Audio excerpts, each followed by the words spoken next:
प्रिय विद्यार्थियों, आज हम अध्याय 10 शुरू करते हैं। पद्यखंड का ये अंतिम अध्याय है। कवि है उमाशंकर जोशी। इस अध्याय में 2 कविताएं दी गई हैं।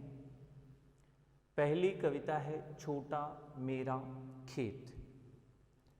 इसमें कागज के एक पन्ने की तुलना एक छोटे से चौकोने खेत से की गई है कि जिस प्रकार एक खेत में जब आंधी के आने से बीज पहुंच जाता है और रसायनों के धूप से, पानी, खनिज आदि के प्रयोग से वह बीज अंकुरित हो जाता है, कुछ समय बाद वह पत्तों पुष्पों से झुक जाता है, रसीले फल लगते हैं, उन फलों के रस में अलौकिक आनंद होता है, रस होता है। ठीक उसी प्रकार कागज के पन्ने पर भी भावों की आंधी आने से कल्पना के प्रयोग से शब्द उस कागज के पन्ने पर अंकुरित हो जाते हैं। शब्दों से एक कविता बन जाती है। कविता में भी भाव सौंदर्य रूपी रस होता है, अलौकिक आनंद उस कविता में होता है और कभी भी उस कविता का जो आनंद है, उसमें जो रस है, वो कभी समाप्त नहीं होता है। जैसे क्षण भर में ही बीज बो दिया जाता है और फसल की कटाई है अनंत समय तक चलती रहती है, उसी प्रकार क्षण भर में कविता लिख दी जाती है, लेकिन उससे मिलने वाला आनंद हमेशा बना रहता है, मिलता रहता है। इस प्रकार एक कागज का पन्ना है, वो एक चौकोर छोटे खेत के समान ही होता है। दूसरी जो कविता है बगुलों के पंख। इस कविता में ये बताया गया है कि जब आकाश में काले काले बादल होते हैं और उस समय ये सफ़ेद रंग के बगुले एक पंक्ति बनाकर पंक्तिबद्ध होकर के उड़ते हैं। काले काले बादल हो और ये सफ़ेद रंग के बगुले पंक्तिबद्ध होकर के उस आकाश में उड़ते हैं, तो हमारे कवि कहते हैं कि उनका सौंदर्य उस समय ऐसा होता है कि ऐसा लगता है वे मेरी आँखों को चुरा कर ले गए हो, अर्थात मैं उन्हें स्थिर होकर के लगातार देखना चाहता हूँ। इतना सौंदर्य मुझे उनसे प्राप्त होता है। तो पंक्तिबद्ध बगुलों के सौंदर्य को इसमें बताया गया है। शुरू करते हैं हम छोटा मेरा खेत। सबसे पहले इसमें जो कविता है, पंक्तियां हैं, इन पंक्तियों का हम अर्थ ग्रहण करेंगे और उसके बाद उसका भाव कि इसके माध्यम से कवि हमें कहना क्या चाहते हैं। छोटा मेरा खेत चौकोना चौकोर,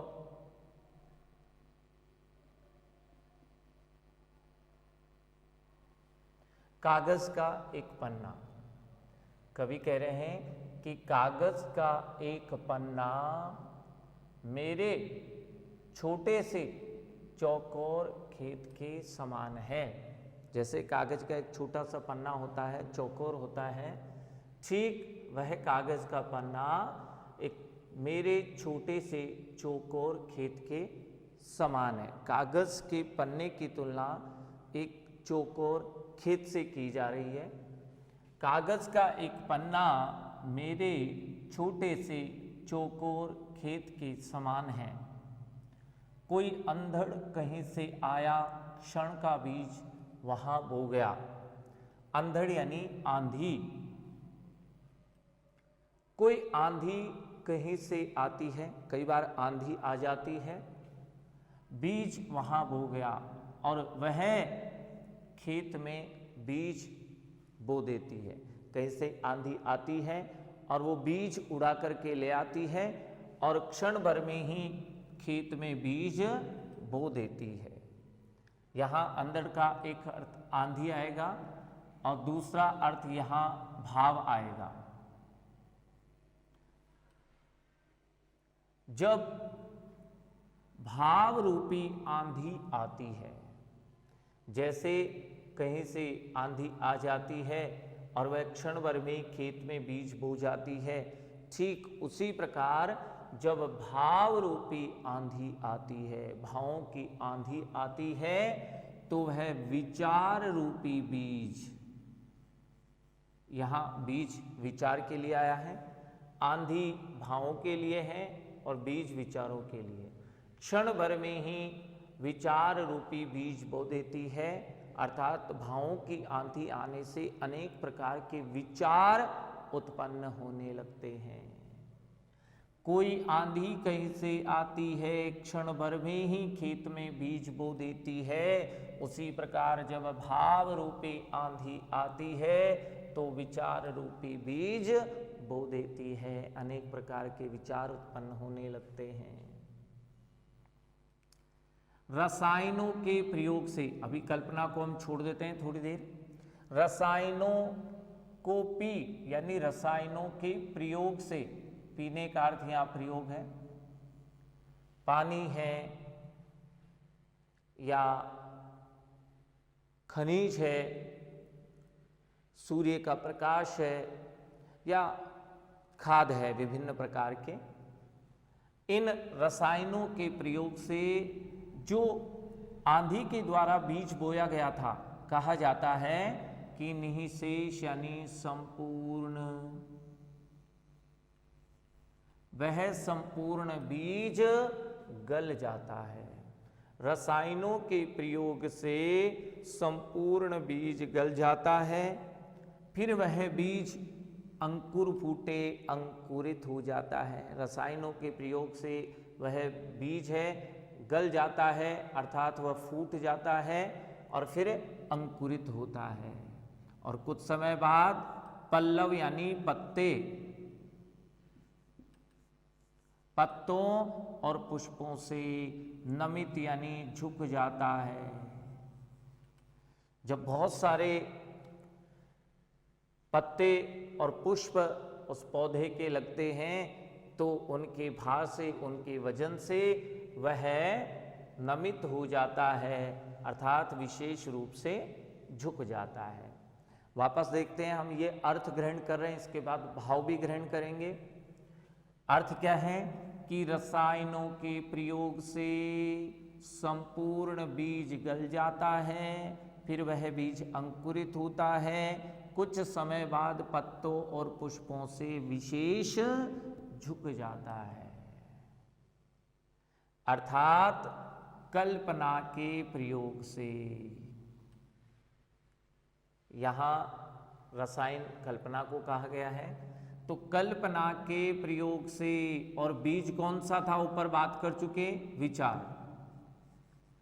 कल्पना के प्रयोग से संपूर्ण विचार रूपी बीज गल जाते हैं, फिर शब्द अंकुरित होने लगते हैं। कल्पना के प्रयोग से, कल्पना रूपी रसायनों से विचार रूपी बीज गल जाता है, फिर उससे शब्द अंकुरित होते हैं, जिससे कविता का सृजन हो जाता है। यह हमारी तरफ से हमें लिखना है। शब्द अंकुरित होते हैं जिनसे कविता का सृजन हो जाता है। और यहाँ पल्लव पुष्पों का अर्थ है भाव सौंदर्य।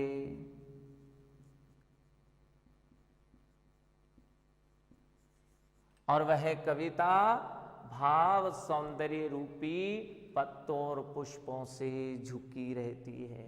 उस कविता में भाव सौंदर्य भरा रहता है, उससे वो कविता झुक जाती है। वापस से देखते हैं, रसायनों के प्रयोग से संपूर्ण बीज गल जाता है, फिर वह अंकुरित होता है और कुछ समय बाद पत्तों और पुष्पों से वह झुक जाता है। अर्थात कल्पना के प्रयोग से विचार रूपी बीज गल जाता है, शब्द अंकुरित होने लगते हैं, उन शब्दों से कविता का सृजन हो जाता है और वह कविता भाव सौंदर्य रूपी पत्तों पुष्पों से झुकी रहती है। उस कविता में भाव सौंदर्य भरा रहता है। जब वृक्षों के फल लगते हैं, झूमने लगे फल, पहले अर्थ ग्रहण करेंगे। जब वृक्षों के फल लगते हैं, उन फलों में अलौकिक रस भरा होता है, अमृत रूपी धाराएं फूटती है, यानी उनसे निकलती है। वृक्षों के जब फल लगते हैं, उनमें अलौकिक रस भरा होता है और अमृत रूपी धाराएं उनसे निकलती रहती है। यहाँ फल का अर्थ भी भाव सौंदर्य है।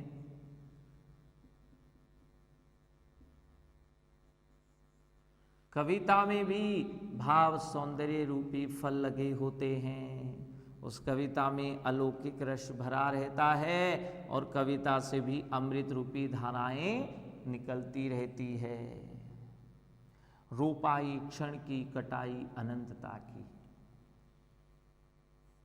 जैसे क्षण भर में ही जो आंधी आई थी, क्षण भर में ही वह रोपाई यानी बीज बो गई थी, लेकिन फसल की कटाई अनंत समय तक चलती रहती है। बीज तो क्षण भर में ही रोपाई यानी बो दिए जाते हैं, बीज तो क्षण भर में ही बो दिए जाते हैं, कुछ ही समय में बो दिए जाते हैं, लेकिन फसल की कटाई अनंत समय तक चलती रहती है। लुटते रहने यानी प्राप्त करना, और उसे प्राप्त करते रहने पर जरा यानी थोड़ी सी भी कमी नहीं आती है। जैसे हमने कोई पौधा लगाया, क्षण भर में लगा दिया, जब वह बड़ा होता है तो उसके फल लगते हैं, फल हम जब भी आते हैं प्राप्त करते रहते हैं, और ऐसा क्रम लगातार कई वर्षों तक चलता रहता है। अनंत समय तक हम उससे फल प्राप्त करते रहते हैं, और ये फल प्राप्त करते रहते हैं, लेकिन कभी उसमें कमी नहीं होती है। इस साल हमने फल प्राप्त किए, फिर अगले साल जैसे ही ऋतु आती है फल प्राप्त करते रहेंगे। तो बीज तो क्षण भर में बो दिए जाते हैं, लेकिन फसल की कटाई अनंत समय तक चलती रहती है, जिसे प्राप्त करते रहने पर थोड़ी सी भी कमी नहीं होती है। अर्थात अब भाव ग्रहण करेंगे। अर्थात कविता तो क्षण भर में ही लिख दी जाती है, लेकिन उससे मिलने वाला आनंद अनंत समय तक रहता है, और उस आनंद को हम लगातार प्राप्त करते रहते हैं। कभी भी उस कविता से मिलने वाले आनंद में थोड़ी सी भी कमी नहीं आती है। रस का अक्षय पात्र सदा का। कविता है रस का अक्षय पात्र। कविता हमेशा ही रस का अक्षय पात्र है। अर्थात जैसे किसी पात्र में अक्षय, जिसमें कभी कमी नहीं हो, तो कविता तो रस का एक ऐसा पात्र है जिसमें भाव सौंदर्य रूपी जो रस है वो कभी कम नहीं होता है, अक्षय होता है, कभी क्षय नहीं हो। तो कविता रस का अक्षय पात्र है। कविता में जो भाव सौंदर्य रूपी रस है वो कभी कम नहीं होता है। फिर कवि ने दोबारा दोहराया है कि छोटा मेरा खेत चौकोना, लेकिन दूसरी पंक्ति नहीं लिखी, कागज का एक पन्ना। अर्थ वो होगा कि कागज का एक पन्ना मेरे छोटे से चौकोर खेत के समान है। अब हम दूसरी कविता की ओर बढ़ते हैं, बगुलों के पंख। नभ में यानी आकाश में, पाती यानी पंक्ति, बंधे यानी बद्ध, बगुलों के पंख। यहां पंख का कोई अर्थ नहीं लगाना हमें, केवल बगुलों की बात करेंगे। आकाश में पंक्तिबद्ध होकर बगुले, यहां पंखों का अर्थ उड़ने से लगाएंगे।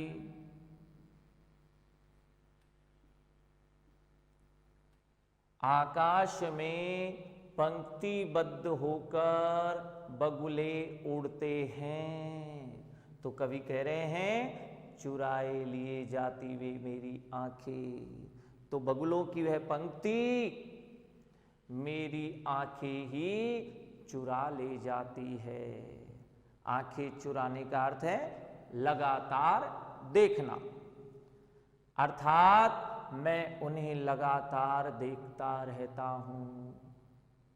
आकाश में पंक्तिबद्ध होकर बगुले उड़ते हैं तो वे मेरी आंखों को ही चुरा कर ले जाते हैं, अर्थात मैं उन्हें लगातार देखता रहता हूं। कजरारे यानी काले काले, कजरारे यानी काले काले। नभ यानी आकाश, जब आकाश में काले काले बादलों की छाया छा जाती है, जब आकाश में काले काले बादलों की छाया छा जाती है, अर्थात बहुत सारे काले काले बादल उमड़ आते हैं और उस समय तैरती सांझ की सतेज श्वेत काया, उस समय ये बगुले पंक्तिबद्ध होकर उड़ते हैं तो कैसे लगते हैं? सांझ यानी संध्या, सतेज यानी तेज के साथ, या हम लिख सकते हैं चमक के साथ। श्वेत यानी सफेद और काया यानी शरीर, काया शरीर। जब आकाश में काले काले बादलों की छाया छा जाती है, आकाश में काले काले बादल उमड़ आते हैं और उस समय ये बगुलों की पंक्ति उड़ती है, बगुले पंक्तिबद्ध होकर उड़ते हैं तो ऐसा लगता है जैसे संध्या का सफेद शरीर, क्योंकि बगुलों का रंग सफेद ही होता है। ऐसा लगता है जैसे संध्या का सफेद शरीर चमक के साथ तैर रहा हो। जब आकाश में काले काले बादलों की छाया छा गई हो, बहुत सारे काले काले बादल उमड़ आए हो और उस समय ये बगुले पंक्तिबद्ध होकर उड़ते हैं तो ऐसा लगता है संध्या का सफेद शरीर चमक के साथ तैर रहा हो।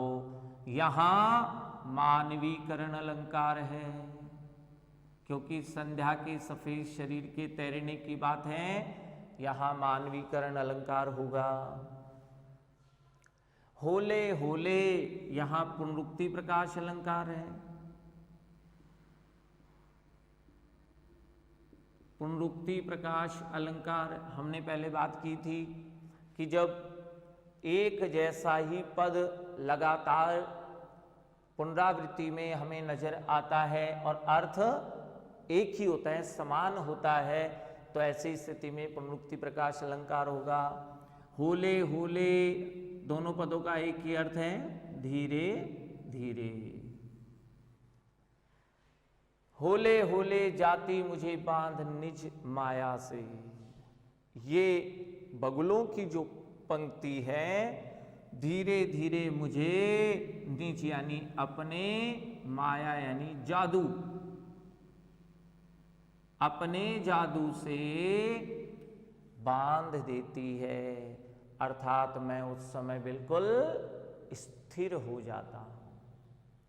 यह बगुलों की पंक्ति धीरे धीरे मुझे अपने जादू से बांध देती है, अर्थात मैं बिल्कुल स्थिर हो जाता हूं।